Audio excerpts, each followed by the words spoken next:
Ahoj, zdravím vás z dalšího dílu Kecela. Dnešním hostem je Sylvie Krubářová. Ahoj. Ahoj, ahoj. Je to zajímavá cestovatelka tím, že pěšky prošla Pyreneje, prošla 820 km dlouhou cestu od oceánu ke Středozemnímu moři a o tom se budeme dneska povídat.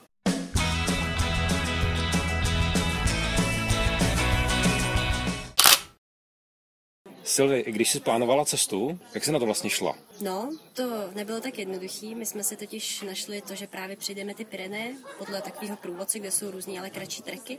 A pak úplnou shodou okolností jsme našli, že průvodce od nakladatelství Cicerone, který má prostě ohromné množství všech možných dálkových treků, Evropa i celý svět, tak tam jsme právě našli, že je GR11 a přímo prostě den po dní všechny informace jako komplexní. Takže to funguje čistě třeba jako vodácký průvodce, kdy se podíváš, máš tam trasy, kempy, kilometry. Přesně, kde si můžeš nabrat vodu, kde si můžeš v podstatě jako i dobít elektřinu a tak. Jak moc tyhle ty informace se děly, jak vůbec byla cesta značená?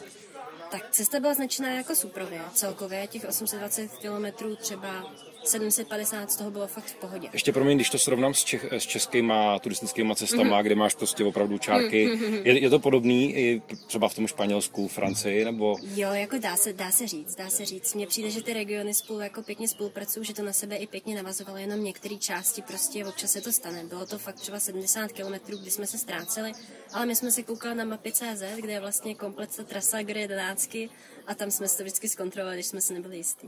Víc, takže mapy.cz a je tam celá evropská trasa a když to říkáš, tak asi jako nějak výrazně dobře značená. Jo, dokonce jsme si i podle nich hledali některé zkratky, když jsme třeba nechtěli výjimečně klesat do údolí a pak zase nahoru do sedla, tak se nám třeba podařilo najít takovou cestičku kolem nějakého vodovodu nebo nějakých trubek a tak jsme se takhle protáhli a bylo to i značený v mapách, takže dobrý. Potkávali jste nějaký lidi v těch horách, místňáky, horali, další cestovatele, to bych se typnul, že asi jo. Spíš mě zajímají ty místní lidi a jak se s nima interagovalo, povídalo. No, povídal se trošku hůř, protože většina z nich neuměla anglicky a my jsme neuměli španělsky. Takže ta komunikace, jako když někdy jako chtěla bejt, tak spíš bylo potřeba, aby oni uměli anglicky. Ale byli teda přátelský? Jo, jakoby obecně jo. My jsme se s nima za stolik nesetkali, protože jsme byli v horách hodně. Ale musím říct, že asi jako nejzajímavější zážitek s nima byl v Katalánsku, kde zrovna my jsme tam vlastně byli, dejme tomu v první půlce srpna a asi tak někdy během září mělo být to velký referendum, kdy se Katalánsko chtělo odtrhávat od Španělska a ty lidi místní, jakmile se dozvěděli, že jsme z Česka, tak se začali ptát, jak to bylo tehdy s tou Českoslovakia. Přesně. A hrozně to srovnávali, jakože by chtěli, aby to bylo takhle míromilovný to odstržení. To bylo jako hodně zajímavý. Asi bych čekal, že se zeptají na cokoliv jiného, ale že to pro ně téma bylo v tu chvíli zajímavý. Proč ne? A horalé jako takový? Potkávali jsme pastavečky, ale s těma domluva jako byla hodně těžká. My jsme se třeba jednoho snažili zeptat na cestu a já jako mým anglicky, tak nejsem zvyklá domlouvat se prostě rukama, nohama na to. Já mám toho partnera, že jo? Takže to bylo prostě hav, tudy, ahoj a to bylo takový hodně. Ohledně dalších informací, kudy Sylvie šla a co třeba měla sebou, najdete určitě v článku, dole pod videem je odkaz, takže se na to nezapomeňte podívat. A pokračujeme dál. Říkáš teda, šli jste, teď už víme, že ve dvou. Třeba 3 věci, které by si s sebou opravdu vzala, nebo který jsi vzala a řekla si, jo, jsem ráda, že je mám. No, já jsem vždycky ráda, vždycky si beru foťák. Já bez toho foťáku nedokážu jít, pro mě to jako prostě je to teda i v článku, ale foťák znamená 3,5 kg do batohu, jo? No, tak to je potřeba, že jo? To je potřeba. Ať to za to stojí pak ty fotky. No, ale jinak jako praktické věci, jako čelovka, to je něco, bez čeho já si vůbec nedokážu představit fungovat, přece jenom pod mě toho člověk moc neudělá. Neměla jsem turistické hůlky a byla to teda chyba. Bolely mě kolena solidně a věřím, že to strašně pomůže, takže příští trek rozhodně neměla nebo zapomněla? No, jako, já jsem si je původně nechtěla brát, pak jsem si je připravila k batohu a pak jsem si je nevzala, no. Takže jako, takže vlastně zapomněla. Mě napadlo třeba polní lopatka. Jo? Většinou každý, když jdeš nějaký delší treky, ten trek trval 46 plus 1 den, každýho napadne, jak to funguje se záchodem a sprchou. Takže měla si velkou polní lopatku, jako mají vojáci, nebo... Neměla jsem polní lopatku, my jsme to řešili tak jakože prostě kamenem nebo botou vyhrabat díru a prostě standardní zálesácká cesta, přesně tak. Jako v Čechách. Co třeba, když by někdo chtěl jít podobný trek, jako si šla ty, Co bys mu doporučila, co by si měl vzít sebou, nebo třeba co tě překvapilo, většinou to takhle dáváme jakoby ke konci videa. A jestli teda ještě prozradíš, co byl ten +1 den. Všechno prozradím, ale co bych doporučila na tu cestu, já jsem třeba propadla strašnému smutku už první, druhý den, když tam byly teprve mírný kopečky a já jsem strašně nemohla.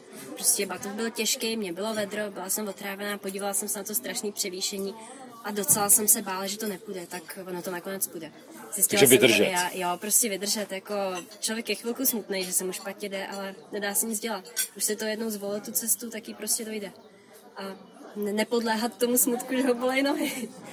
No a ten +1 den, no, to byl hezký zážitek, kdy právě, jak jsi sám říkal, že jsme měli ten +1, tak tam byl trošku problém v tom, že my jsme si celou dobu filtrovali vodu, protože jsme se prostě báli, byť tam byly horské říčky, tak tam všude byl dobytek a pak člověk musí být opatrný, ale pak jsme se seznámili s katalánskou rodinkou, který nám právě umožnili, protože pro místňáky, pro Katalánce funguje v tom regionu takový jakoby nouzový ubytování pro tady ty poutníky a tak, který vlastně patří nějak vládě, policii, to nevím, každopádně prostě státu. A oni si pak můžou počít klíče a ty se tam můžeš ubytovat, pokud jsi Katalánec. Tak oni nám to umožnili, my jsme se tam s nimi ubytovali. No a napili jsme se tam vody z kohoutku. Říkáš si Evropa, voda z kohoutku, ano, to bude OK. Pohoda, všechno je krásný, no jenomže ono to asi tak krásný nemělo být, protože my jsme se těšili na den odpočinku a místo toho, jak jsme se napili té vody z kohoutku, která tam evidentně prostě stála dlouho v trubkách a tam byly 40, to bylo to strašný vedro. A určitě to nejsou stříbrné trubky, které by to dezinfikovaly? Evidentně ne. Protože nás to teda zdrželo. Myslím si, že to je odpověď sama o sobě. Možná teda na závěr mě napadá, kolik jste si brali sebou toaleťáku? Stačil vám? Jo, takhle. No tak tady naštěstí toaleťák byl a za to jsem vděčná teda dodnes, protože to byl tak silný zážitek, že jako to patří třeba k top 5 z Pyrenejí, tady to.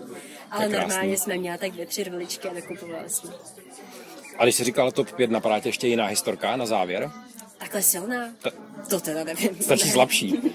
Ne, tak jako já musím říct, že já ty Pyreneje celý, bylo to strašně moc zážitků, strašně moc krásných zážitků, ale já jsem si z toho vlastně odnesla takový jako hodně ucelený jeden dojem, že to prostě jako bylo něco sprovýho, že jsem to jako zvládla a teďka prostě doteďka v sobě mám takovej ten dobrý pocit, jako jo, prostě jsem se 20 kiláků, já jsem tomu ani nevěřila, že to dojde, ale no to šlo. Je to hodně.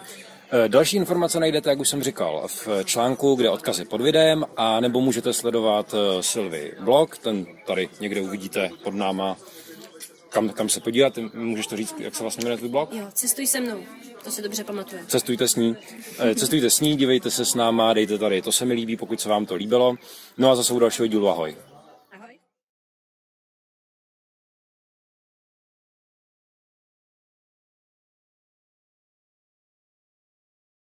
A fakt si nezapomeňte vzít ten hajzl papír, protože to prostě může hodit.